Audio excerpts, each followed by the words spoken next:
여호와의 복은 사람을 부하게 하고 근심을 더하지 아니하느니라. 예수님식 비유. 복의 비밀 시리즈 4편.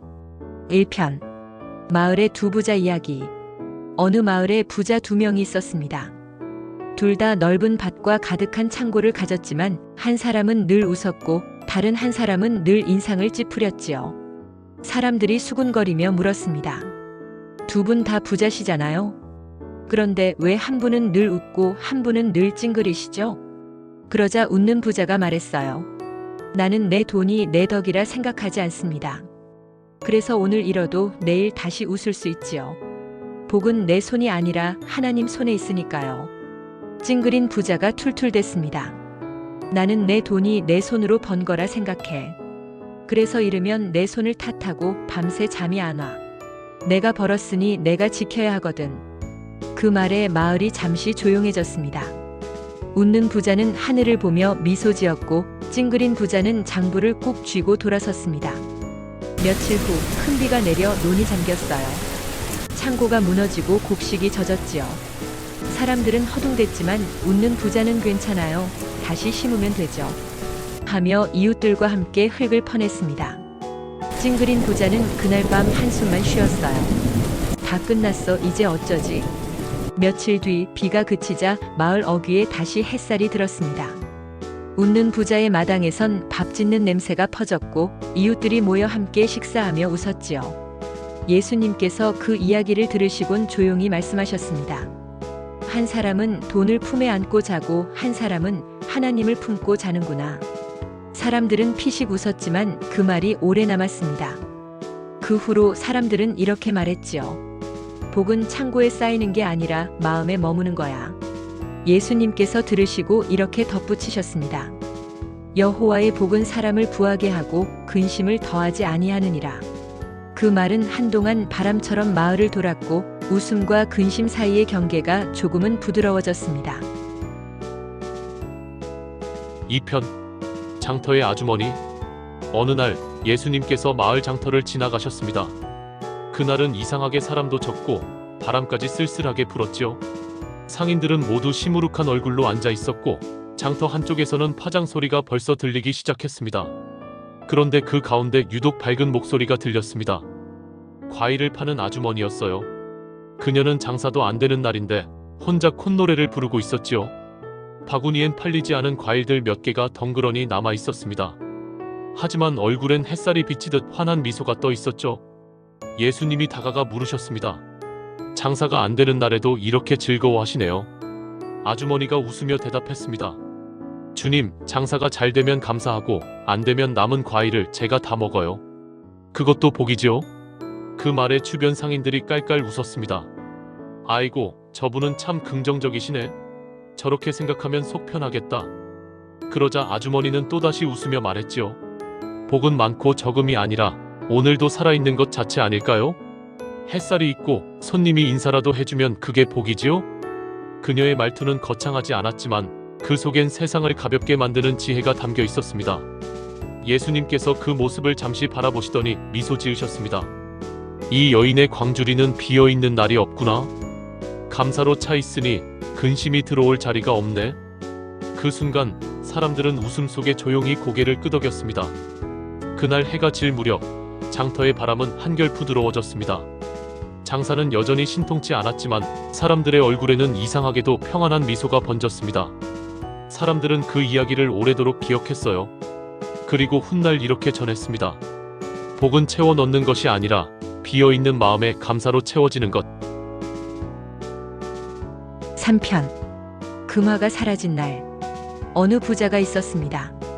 그는 아침마다 금화를 세며 하루를 시작했지요. 주머니에 동전이 차면 마음이 든든했고 소리가 나지 않으면 불안했습니다. 그의 집엔 금화의 짤랑거림이 마치 음악처럼 늘 울려 퍼졌습니다. 그러던 어느 날 동전 주머니가 안 보입니다. 그는 얼굴이 하얗게 질리며 외쳤어요. 누가 내 돈을 가져갔어? 이건 내 행복이야. 내 인생의 기쁨이라고. 그 소리에 집안 식구들이 놀라 달려왔어요. 방을 뒤집고 장롱 밑을 뒤지고 마당까지 헤집었지요. 그때 그의 곁에서 일하던 종이 조용히 입을 열었습니다. 주인님, 행복이 그렇게 작아요? 그게 주머니에 들어갈 만큼? 순간 사람들이 웃음을 터뜨렸습니다. 부자는 멈춰 종을 바라보다가 피식 웃었어요. 그러게, 내 행복이 좀 작았군. 그의 얼굴엔 오랜만에 미소가 번졌습니다. 그날 오후 그는 마을 어귀를 걸었어요. 햇살은 따뜻했고 아이들은 골목에서 뛰놀고 있었습니다. 바람이 불 때마다 나뭇잎이 흔들리고 닭 울음소리가 멀리서 들려왔어요. 그는 그제야 깨달았지요. 내 귀엔 여전히 소리가 있네. 금화는 없어졌지만 웃음소리와 바람소리는 남아있구나. 그날 저녁 부자는 불을 켜지 않고 앉아 있었습니다. 짤랑거리는 금화의 소리 대신 주전자의 끓는 소리와 가족의 웃음소리가 집안을 채웠습니다. 그는 처음으로 그 소리가 더 부드럽고 따뜻하다는 걸 알게 되었지요. 며칠 뒤 잃어버린 주머니는 뜻밖의 곳에서 발견되었습니다. 아이의 놀잇감 상자 속에 들어있었던 겁니다. 식구들이 웃음을 터뜨렸지요. 하지만 부자는 그 주머니를 들고도 전처럼 반기지 않았습니다. 그는 조용히 말했어요. 찾긴 했지만 이제 그게 전부는 아니네. 그 이야기가 마을에 퍼지자 사람들은 수군거렸습니다.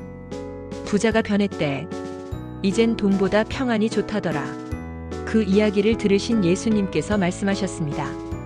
진짜 부자는 잃은 돈보다 잃지 않은 마음의 평화를 더 소중히 여긴다.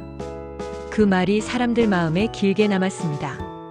그날 이후 사람들은 동전 소리보다 웃음소리를 더 귀하게 여겼지요. 그리고 누구나 한 번쯤 이렇게 중얼거렸답니다. 복은 다시 찾을 돈이 아니라 여전히 남아있는 마음의 평화다. 4편 저녁 식탁의 기도. 어느 날 해질 무렵 작은 집의 창문에서 부드러운 불빛이 새어나왔습니다. 그 안에선 한 가족이 식탁에 둘러앉아 있었습니다. 밥은 조금, 반찬도 소박했지만 식탁 위엔 온기가 가득했지요. 아버지는 두 손을 모으며 조용히 기도했습니다.